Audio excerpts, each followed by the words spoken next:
Alright, here's just what's gone down. Over the last few days, the Russia and Ukraine war has entered a whole new phase.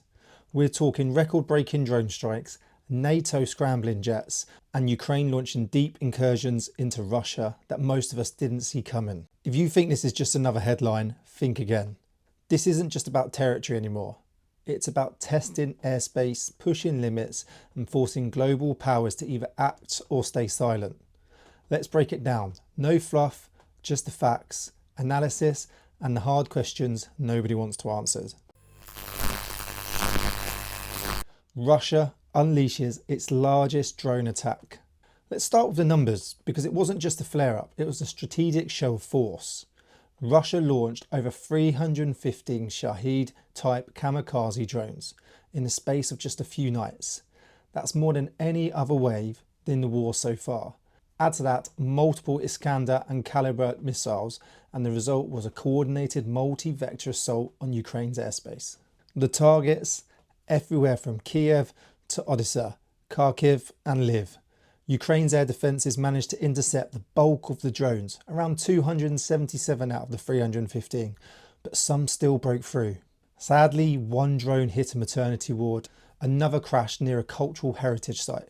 In Odessa, parts of an apartment block collapsed, and in Kiev, civilians were pulled from under rubble. Some injured, some even worse. And remember, these drones aren't precise. They're more psychological, they're loud, slow moving, and built to overwhelm systems with sheer volume.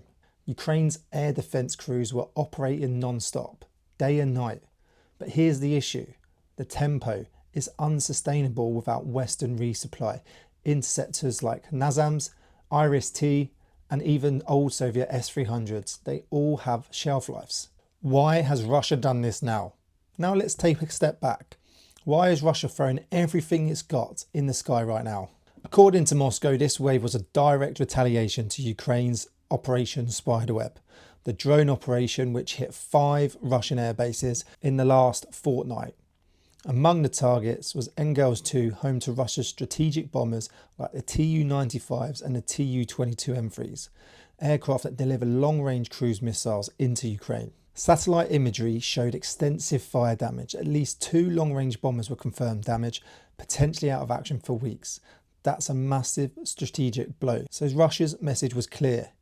You touch our strategic platforms, we'll hit your cities. But let's be honest, many of these targets had nothing to do with military capability. The blast radius of the retaliation included apartment buildings, cultural sites, and energy grids. It's not precision warfare, it's attrition, and it's as much about terror as it is about tactics. NATO gets involved, jets scrambled. This is where things are starting to look international. During one of Russia's major drone launches over Western Ukraine, NATO jets were scrambled over Poland.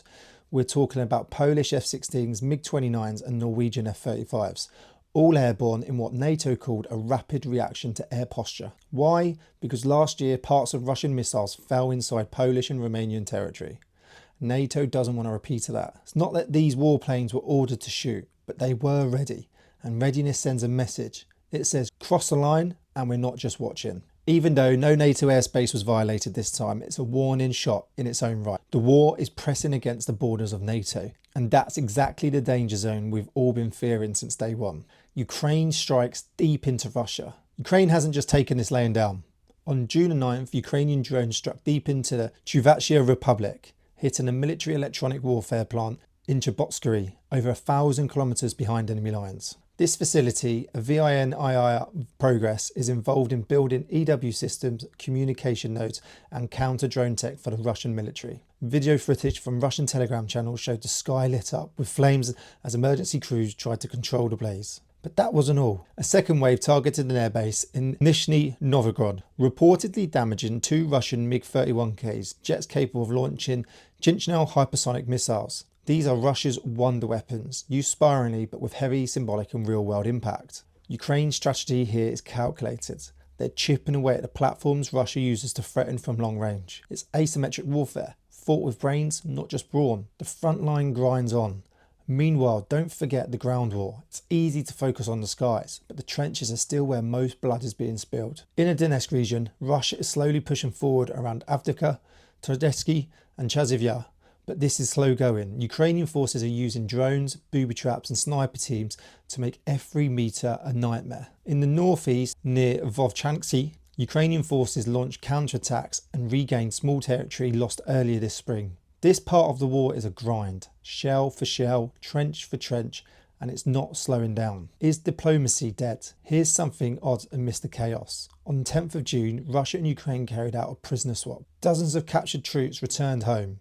In footage released online, we see soldiers stepping out of trucks, saluting, some even crying as they rejoin comrades. It's symbolic. It shows there's still some thread of communication, but larger talks are still stalled. Ukraine wants full Russian withdrawal. Russia wants guarantee of neutrality and recognition of annexed territories. Don't expect peace tomorrow, but don't write off diplomacy entirely.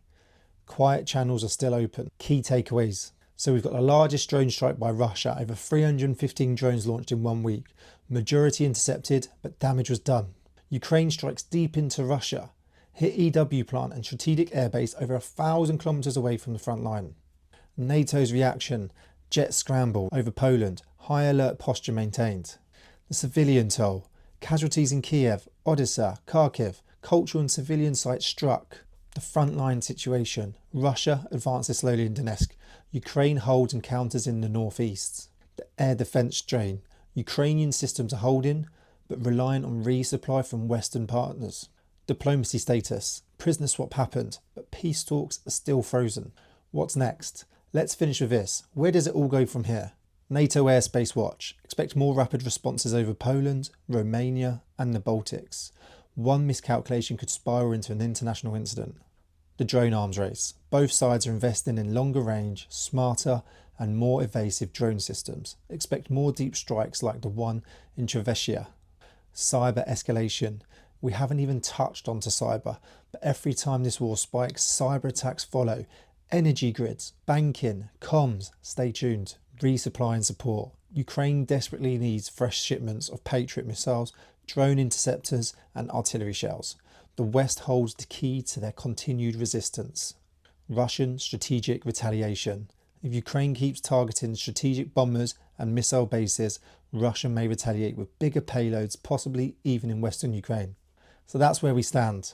A war raging in trenches, a second war fought in the skies, a third war unseen, happening in cyberspace, supply chains and diplomacy. This is more than just another week in Ukraine war. This is the beginning of something sharper, more dangerous. And it spills over inch into NATO territory, everything changes. Remember, stay alert, stay ready, never be beaten. And don't forget to subscribe. Head over to combatreadyhq.co.uk to check out our merch and our coffee. Use code FIRSTORDER15 for 15% off. Thanks for watching.